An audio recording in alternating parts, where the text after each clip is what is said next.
My memories are very confused. There is even much doubt as to where they begin, for at times I feel appalling vistas of years stretching behind me, while at other times it seems as if the present moment were an isolated point in a gray, formless infinity. I am not even certain how I am communicating this message. While I know I am speaking, I have a vague impression that some strange and perhaps terrible mediation will be needed to bear what I say to the points where I wish to be heard. My identity, too, is bewilderingly cloudy. I seem to have suffered a great shock, perhaps from some utterly monstrous outgrowth of my cycles of unique, incredible experience. These cycles of experience, of course, all stem from that worm-riddled book.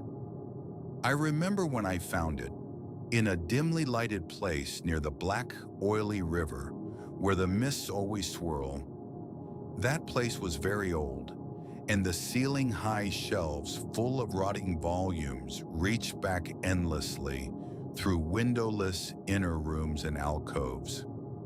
There were besides great formless heaps of books on the floor and in crude bins, and it was in one of these heaps that I found the thing.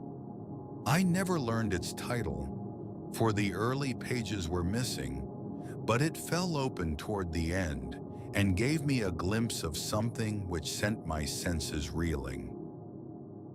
There was a formula, a sort of list of things to say and do, which I recognized as something black and forbidden, something which I had read of before in furtive paragraphs of mixed abhorrence and fascination penned by those strange ancient delvers into the universe's guarded secrets whose decaying texts I love to absorb. It was a key, a guide to certain gateways and transitions of which mystics have dreamed and whispered since the race was young, and which lead to freedoms and discoveries beyond the three dimensions and realms of life and matter that we know. Not for centuries had any man recalled its vital substance or known where to find it, but this book was very old indeed. No printing press, but the hand of some half-crazed monk had traced these ominous Latin phrases in uncials of awesome antiquity. I remember how the old man leered and tittered and made a curious sign with his hand when I bore it away. He had refused to take pay for it, and only long afterward did I guess why. As I hurried home through those narrow, winding, mist-choked waterfront streets, I had a frightful impression of being stealthily followed by softly padding feet. The centuried, tottering houses on both sides seemed alive with a fresh and morbid malignity, as if some hitherto closed channel of evil understanding had abruptly been opened.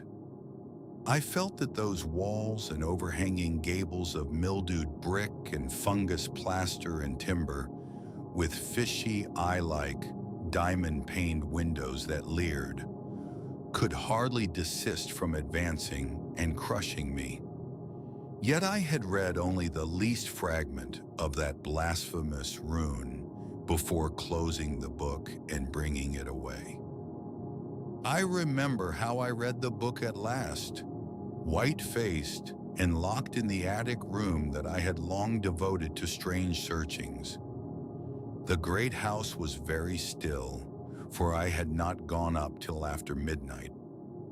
I think I had a family then, though the details are very uncertain, and I know there were many servants.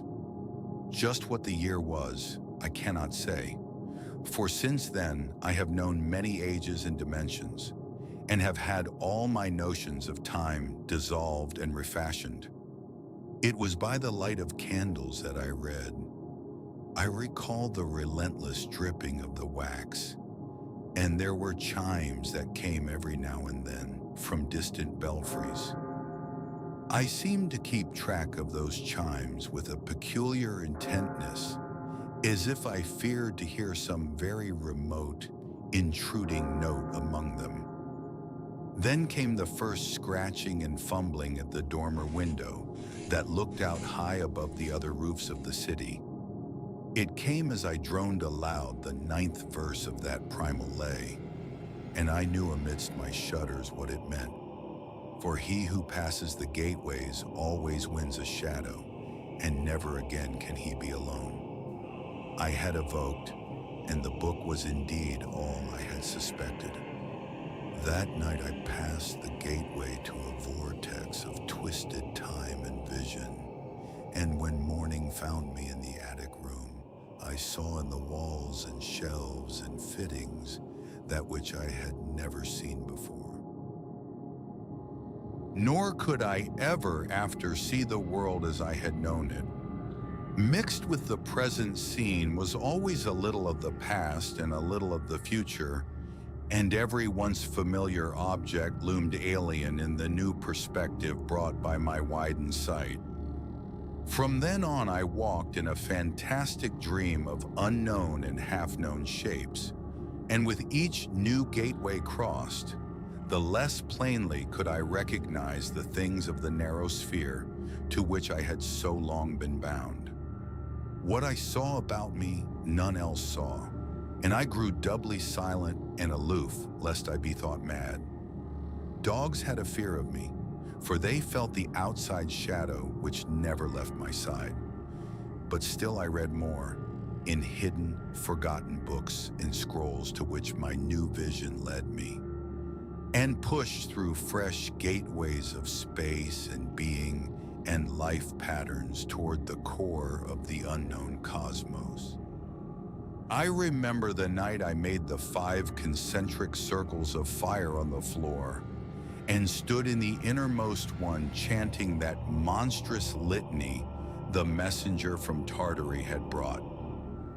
The walls melted away, and I was swept by a black wind through gulfs of fathomless gray, with the needle-like pinnacles of unknown mountains miles below me. After a while there was utter blackness, and then the light of myriad stars forming strange alien constellations. Finally I saw a green-litten plain far below me, and discerned on it the twisted towers of a city built in no fashion I had ever known or read of or dreamed of. As I floated closer to that city, I saw a great square building of stone in an open space, and felt a hideous fear clutching at me. I screamed and struggled, and after a blankness was again in my attic room, sprawled flat over the 5 phosphorescent circles on the floor. In that night's wandering, there was no more of strangeness than in many a former night's wandering, but there was more of terror because I knew I was closer to those outside gulfs and worlds than I had ever been before. Thereafter, I was more cautious with my incantations, for I had no wish to be cut off from my body and from the earth in unknown abysses whence I could never return.